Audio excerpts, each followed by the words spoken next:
বাংলাদেশে এলপিপি ব্যবসা ও বিশ্ব বাজারে পোশাক শিল্পের বর্তমান অবস্থানের বিভিন্ন দিক নিয়ে কথা বলতে আমাদের সঙ্গে যুক্ত হয়েছেন Bangladesh garments buying house association বিজেবি এর সভাপতি মোহাম্মদ আব্দুল হামিদ। জনাব আব্দুল হামিদ, এই সময়ের বাণিজ্যে আপনাকে স্বাগত জানাচ্ছি। আসসালামু আলাইকুম।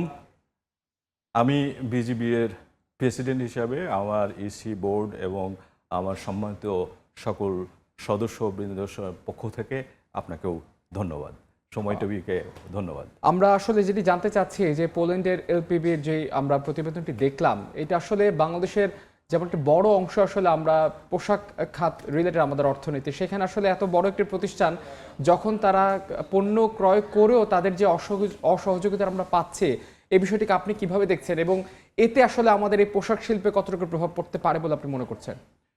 দেখেন, অসহযোগিতা যেটা আপনি বলছেন এক অর্থে অসহযোগিতা, কিন্তু আমি আবার এটাকে পজিটিভভাবেও দেখি।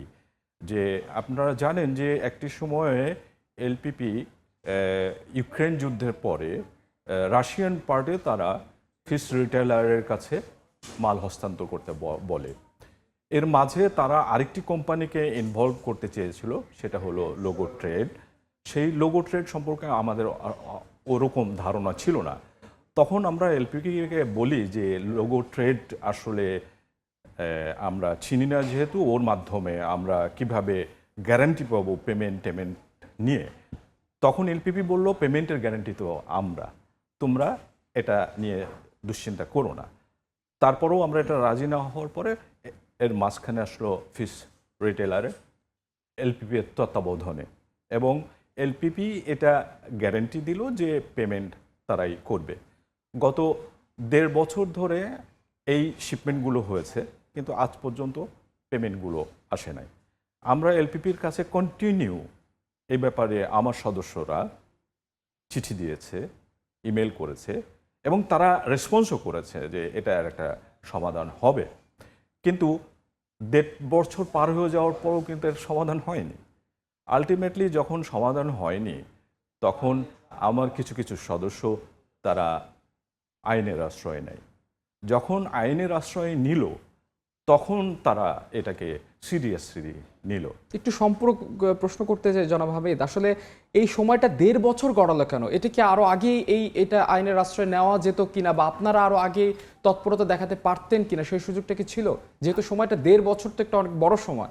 দেখেন, আপনি খুব কারেক্টলি বলেছেন, 1.5 বছর সময়টা অনেকটা সময়। গত এপ্রিলের পরের থেকে এই ঘটনাটা ঘটছে, অনেকটাই সময়। কিন্তু যখন এলপিপির সাথে করসপন্ডেন্স চলতেছে, তারা রেসপন্স করছে এবং বলতেছে, আশ্বস্ত করতেছে, আমাদের কাছে ডকুমেন্টস আছে, তারা এটার শুরু করবে। কিন্তু আজ পর্যন্ত এটার কোনো শুরু হয়নি। হঠাৎ করে তারা বলল যে ফিশ রিটেলারের সাথে আমাদের আর কোনো সম্পর্ক নাই, সুতরাং এ ব্যাপারে আমরা আর কনসার্ন না। তখনই কিন্তু আমরা এই পন্থায় গেছি, আসলে আমার সদস্যরা এই পন্থায় গেছে যে কেসের দিকে গেছে। এবং আমরা এর মাঝে একটা জুম মিটিং করি, যেখানে এলপিপির জোহানা সহ তাদের আরও কিছু কর্মকর্তাও উপস্থিত ছিলেন, এবং তাদের সাথে আমাদের একটা আলোচনা হয়, যেখানে বিকিএম এর হাতেম ভাই ছিলেন, বিকিএম এর ডাইরেক্টর শামীম ভাই ছিলেন, এবং আমাদের বেশ কিছু সদস্য যারা ভিকটিম তারাও ছিলেন। এবং সেইখানে একটা পর্যায়ে নেগোসিয়েশনে আসা চেষ্টা আমরা করেছি। কিন্তু এলপিপির কথা হলো যে তোমাদের কেসটাকে উইথড্র করে নাও, তারপরে আমরা যে বলবো। তো আমরা বললাম যে এখানে কেস উইথড্র করে নিলে এটা সরা হবে, এটার গ্যারেন্টিটা কোথায়? এইটা তো আমরা কোনো গ্যারেন্টি পাচ্ছি না, যে কারণ এটা 1.5 বছরের কোনো সমাধান হয়নি। তাহলে কেস তুলে নিলেই যে রাতারাতি যে সমাধান হবে, সেটার আমরা কোনো গ্যারান্টি পাচ্ছি না। আমরা বরঞ্চ তোমাদেরকে এটুকু অ্যাসিওর করছি, আইনগতভাবে তোমাদের যাতে কোনো রকম হ্যারাসমেন্ট না হয়, আমরা আমাদের স্বরাষ্ট্র মন্ত্রণালয়, পররাষ্ট্র মন্ত্রণালয় এবং সরকারের হস্তক্ষেপে তোমাদের সমস্ত লিবার্টি দেওয়া হবে, কেউ তোমাদেরকে ডিস্টার্ব করবে না। আসো, আমরা বসি, ডায়ালগ করে এটা একটা সমাধান করে আমরা এটা শুরু করি। কারণ কি, এটা সমাধান না করলে যে জিনিসটা হচ্ছে, আমি অ্যাজ এ বাইং হাউস ফ্যাক্টরিকে সেলস কন্ট্রাক্টের মাধ্যমে তাকে শিপমেন্ট করিয়েছি। আমার হয়তো এখানে 2-3% কমিশন আছে, কিন্তু সমস্ত লাইবিলিটিটা চলে গেছে কিন্তু ফ্যাক্টরির কাছে, কারণ তারা সেলস কন্ট্রাক্ট এগেনস্টে মেটেরিয়াল প্রকিউরমেন্ট করেছে, তারা সুতার ব্যাক টু ব্যাক করেছে, ডাইংয়ের ব্যাক টু ব্যাক করেছে, অ্যাক্সেসরিজ সাপ্লাই করেছে, অ্যাক্সেসরিজ এলারাও ব্যাক টু ব্যাক পেমেন্টের জন্য টাকা দিচ্ছে। তার মানে কি আলটিমেটলি আমি বাইং হাউস হিসাবে হয়তো ব্যবসা কিছু হারিয়েছি এবং আমার 2-3% কমিশন কিছু, কিন্তু on the other hand main প্রবলেমে পড়েছে কিন্তু ফ্যাক্টরি। এটা ফ্যাক্টরিদের কেউ বুঝতে হবে এবং এটাকে বিজিএমইকেও বুঝতে হবে, যে বিকেএমইকেও বুঝতে হবে যে প্রবলেমটা আলটিমেটলি আমাদের সামগ্রিকভাবে এই ট্রেডে যারা আছে সবাই এই প্রবলেমে পড়েছে। জনাব হামিদ, একটু জানতে চাই আসলে এই পোল্যান্ডের যে প্রতিষ্ঠান এলপিপি এর পরিধিটা আসলে বাংলাদেশে কতটুকু, মানে এর বাজার কতটুকু বড় বাংলাদেশে? এর বাজার তাদের পরিসংখ্যান অনুযায়ী 700-750 মিলিয়ন ডলার, এটা আমরা জানি। এইখানে আপনাকে একটু আমি বলি যে দেখেন এলপিপি বাংলাদেশে কেন ব্যবসা করছে। বাংলাদেশে ব্যবসা করছে, বাংলাদেশে তার আস্থা আছে। এলপিপি এর মাঝে আমি আরেকটু বলে নিই, এলপিপির কিন্তু আমরা শত্রু না, দে আর আওয়ার কাস্টমার এবং আমরা তাদেরকে ওইভাবে অনার করি। এলপিপি এই দেশে ব্যবসা করছে, সেও বেনিফিটেড হচ্ছে, আমরাও বেনিফিটেড হচ্ছে। ব্যবসার নিয়মটাই কিন্তু এইটা, যে দুই পক্ষই একটু উইন উইন সিচুয়েশনে। এখানে কি দোষটা কিন্তু ফিশ রিটেইলারের, তাদের কি মূল ফিশ রিটেইলার?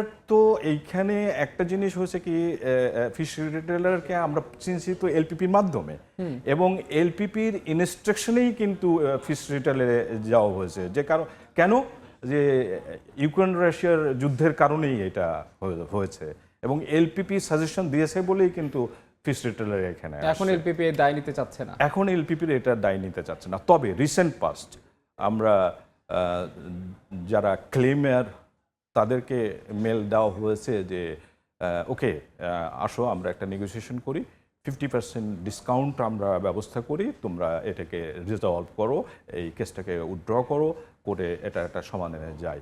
আসলে 50% ডিসকাউন্টে দিয়ে এটা কিন্তু সমাধান হবে না। কারণ কি, 50% দিয়ে ফ্যাক্টরি তার লাইবিলিটি কভার করতে পারবে না। এখানে জড়িত আছে বিটিএমইএ, সে সুতা দিয়েছে, এখানে জড়িত আছে ডাইং ফ্যাক্টরি, এখানে ফ্যাক্টরির নিজস্ব ওন লাইবিলিটি আছে, যারা অ্যাক্সেসরিজ দিয়েছে, ট্রিমিংস দিয়েছে, তারাও জড়িত আছে। সুতরাং তাদের পেমেন্টগুলো কিন্তু কাভার করা যাচ্ছে না। এইখানে 50% ডিসকাউন্ট দিয়ে হবে না। এখন আপনি যখন পুরা মালটা নিয়েছেন, নিয়ে এসে এখন এই কথাটা বললে কেমন হয়, যেখানে আপনি জানেন যে এই প্রতিযোগিতা মার্কেটে প্রফিট মার্জিনটা কতটুকু থাকে। আসলে আমরা অনেক সময় শুধুমাত্র ওভারহেড কস্ট চালানোর জন্যও কিন্তু এই অর্ডারগুলো প্রক্রিয়া করছি। সেইখানে যদি 50% ডিসকাউন্টের কথা বলে পেমেন্ট দিয়ে এটা নেগোসিয়েশনে আসতে চায়, তাহলে সেটা ফেয়ার হয় না আসলে। যেমনটা আসলে বলছিলেন বিজিএমএ বিকেএম এর কথা, একটু জানতে চাচ্ছি যে এই যে আপনাদের এই লড়াইটাতে, আমি লড়াই বলতে চাচ্ছি, এখানে আসলে বিজিএমএ এবং বিকেএমএ কিভাবে আপনাদের সাপোর্ট দিচ্ছে বা কিভাবে তারা আপনাদের পাশে দাঁড়াচ্ছে? দেখেন, বিজিবি এর হাতেম ভাইয়ের কথা তো আপনারা শুনছেন, আর বিজিবি এর বাবু ভাইও নিশ্চয়ই এটা ওয়াকিবহল। হাসান মাহমুদ হাসান বাবু ভাই, উনি বিজিএমইএ প্রেসিডেন্ট, শ্রদ্ধেয় বড় ভাইও আমার। আমি আশা করব যে উনি এই জিনিসটাকে খুব গভীরভাবে চিন্তা করে, যাতে সব স্টেক হোল্ডার গুলো সুরক্ষিত থাকে, ইনক্লুডিং এলপিপি। আমিও এলপিপির বাংলাদেশে ব্যবসা করুক, এটা ব্যক্তিগতভাবে চাই, আমার সংগঠনও চাই। আমরা এলপিপি এখান থেকে চলে যাবে, এটা আমরা কখনোই চাই না। এটা আসলে অনেককে অনেক পারসেপশন ভুল বোঝানোর চেষ্টা করছে যে আমরা এলপিপির এগেনস্টে যে কাজ করছি। কেন করতে যাব? যে বায়ারটা $700 মিলিয়ন কাজ করে এই দেশ থেকে চলে যাবে, এটা তো আমরা চাই না। এটা বাংলাদেশের জন্যও ক্ষতি। অন দ্য আদার হ্যান্ড, আপনি যদি দেখেন তাহলে যে সাফারার আমরা হচ্ছি, সেটাকে একটু সুরাহা করতে হবে। এবং এর মাধ্যমে এলপিপি একটা উদাহরণ, এর মাধ্যমে অনেক বায়ারের কাছেও এই মেসেজটা পৌঁছাক যে বাংলাদেশে যারা ব্যবসা করছে এই ধরনের ঘটনা যেন ভবিষ্যতে না ঘটে, অন্যান্য বায়ারের ক্ষেত্রেও, আমেরিকার ক্ষেত্রে হোক এবং ইউরোপিয়ান ইউনিয়নের ক্ষেত্রে। এই বিষয়টা আসলে আমি আরেকটু জানতে চাই যে আসলে এমন ঘটনা যাতে আগামীতে না ঘটে সে বিষয়ে আপনাদের কি তৎপরতা থাকবে আসলে আপনাদের সংগঠনটির পক্ষ থেকে?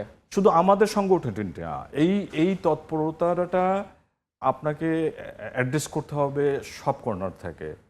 বিজিএমএ থেকে করতে হবে, বিকেএমএ থেকে করতে হবে, আমাদের বাণিজ্য মন্ত্রণালয়, বাংলাদেশ ব্যাংক, আমাদের সরকার সবাই একটা নীতিমালা নিয়ে কাজ করে, পলিসি মেক করে, যাতে এই ধরনের ঘটনাগুলো না ঘটে। শুধু বিজিবি একা ফাইট করবে কেন? আসলে আমরা তো কেউ কারোর বাইরে না। আমি ফ্যাক্টরি ছাড়া তো আমি কিছু না। আবার ফ্যাক্টরি যেমন আমারও দরকার আছে, আমার কাছে অর্ডার আছে, আমারও দরকার আছে। সুতরাং উই আর টুগেদার। আমরা যখন একটা কালেকটিভলি কাজ করব, ডিসিশন নিব, সেই ক্ষেত্রে এটা যত মজবুত হবে তত এটা স্ট্রেংথ বাড়বে। আমি সবশেষ একটু জানতে চাই বাংলাদেশের মানে গার্মেন্টস সেক্টরে বা এই পোশাক শিল্পে আমি যদি বলি যে এই এলপিপি বা যেগুলো সংস্থায় রয়েছে এরকম আর কোনো ঘটনা আছে কিনা, বা এরকম মানে এই উইন উইন সিচুয়েশন যেটা আপনি বলছিলেন এরকম কি আসলে টানাপোড়েন কোথাও চলছে কিনা, আর কোনো উদাহরণ আপনাদের কাছে আছে কিনা? না, এমনিতেই আমরা কিন্তু স্ট্রাগল করছি গত 2-3 বছর ধরে। এই ইউক্রেন যুদ্ধের পর থেকে যে আপনি খেয়াল করে দেখবেন যে সমস্ত কিছুর দাম যখন বেড়ে গেছে, সব কিছুই যখন দামের ঊর্ধ্বগতি, কিন্তু পোশাকের দাম তো বাড়ে নাই, বরং পোশাকের দাম আরও কমছে। সেই ক্ষেত্রে প্রতিযোগিতার মার্কেটে আমাদেরকে টিকে থাকতে হচ্ছে। আমরা তো একা ব্যবসা করছি না, আমাদের অনেক কম্পিটিটর আছে, ভিয়েতনাম আছে, ইন্ডিয়া আছে, চায়না আছে, কম্বোডিয়া আছে, সবাই আছে। সুতরাং তাদেরকে কম্পিট করেই কিন্তু আমাদেরকে ব্যবসা করতে হচ্ছে। তো এই ক্ষেত্রে এই প্রতিযোগিতার মার্কেটে থাকবে, সেটাকে চ্যালেঞ্জ করে এগিয়ে যেতে হবে। সেই ক্ষেত্রে বাংলাদেশ সরকারেরও নীতিমালা, পলিসি অ্যাডাপ্টেশন, এগুলোকে আগায় নিয়ে আসতে হবে। যেমন আপনি যদি আমাকে জিজ্ঞেস করেন কিভাবে এটা পলিসিগুলো অ্যাডাপ্ট করা যায়, আপনি জানেন যে এখন গ্যাস সংকট চলছে, তারপরে পোর্টেও আমরা অনেক বিড়ম্বনার মধ্যে পড়ি, কাস্টমসেও আমরা বিড়ম্বনার মধ্যে পড়ি। এইগুলোকে কিভাবে সহজতর করা যায়, কত দ্রুত সহজতর করা যায়, যত দ্রুত করা যাবে তত আমাদের এই সেক্টর কেন, সমস্ত ইন্ডাস্ট্রিগুলো, সব ইন্ডাস্ট্রি কিন্তু এনার্জি নির্ভর। তো সেই জায়গাটা থেকে আমাদেরকে চিন্তা করতে হবে, গভর্নমেন্টকে, বিশেষ করে গভর্নমেন্টকে এটাকে চিন্তা করতে হবে। কারণ ফরেন রেমিটেন্স না আসলে তো আর আমাদের সরকারও ওইভাবে আগাইতে পারবে না, এটাতে আমার বুঝতে হবে। অসংখ্য ধন্যবাদ আব্দুল হামিদ। সবশেষে আমাদের প্রত্যাশা একই থাকবে যে বায়ার এবং সাপ্লায়ার মধ্যে যাতে একটা সুসম্পর্ক থাকে এবং যাতে উইন উইন সিচুয়েশন আসলে থাকে। অসংখ্য ধন্যবাদ আপনাকে। আপনাকেও ধন্যবাদ। তার আগে আমরা বলি, আমি ব্যক্তিগত বলি, আমার সংগঠনের পক্ষ থেকে বলি, আমরা এলপিপির এগেনস্টে না, বরঞ্চ এলপিপিকেও আমরা সহযোগিতা করতে চাই। কিন্তু আমরা যে সংকটের মধ্যে পড়েছি সেই সংকট থেকে কিভাবে উত্তরণ করা যায়, ডায়ালগের মাধ্যমে এটা করা যায়। Dialogue is the best policy. আসেন আমরা বসে এটা সমাধান করি, এবং আমার সরকারের কাছেও এর অনুরোধ থাকবে আমাদের সমস্যাগুলো দেখার। অসংখ্য ধন্যবাদ আপনাকে আমাদের সঙ্গে যুক্ত হওয়ার জন্য। আপনাকেও ধন্যবাদ। দর্শক, আমাদের সঙ্গে যুক্ত ছিলেন স্টুডিওতে বিজিবি এর সভাপতি মোহাম্মদ আব্দুল হামিদ।